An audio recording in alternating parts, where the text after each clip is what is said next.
প্ৰিয় ধাৰাবাহিক বেহাৰবাৰী আউটপোষ্টত অভিনয় কৰা কেকে আৰু মোহন পুনৰ গৃহপ্ৰৱেশ কৰিছে অৰ্থাৎ তেওঁলোক পুনৰ বেহাৰবাৰী আউটপোষ্টলৈ উভতি আহিছে আমাৰ সকলোৰে পৰিচিত আৰু সকলোৰে চিনাকি মুখ হৈছে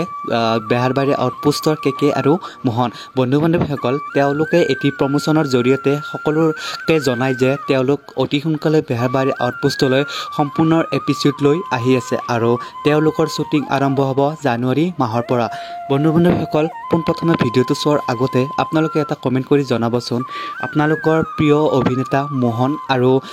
কেকে ছাৰৰ অভিনয় চাই কেনেকুৱা পায় প্লিজ এটা কমেণ্ট কৰি জনাবলৈ নাপাহৰিব পৰৱৰ্তী ভিডিঅ'টো চোৱাৰ আগতে আপোনালোকে প্লিজ কমেণ্ট কৰি জনাব তেন্তে বলক বেছি বল নকৰি ভিডিঅ' ফালে আগবাঢ়ো আজি আবেলে মৰম নিলাহি তুলে এই বেলুনে ৰঙা বেলুনে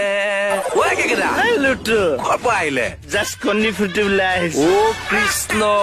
বলে হলো ঠিল টক গছৰ লগাই খদো মনো ও কেকেটা হেল যেটা বেহাৰবাৰী হ'ব চলো জপো বলে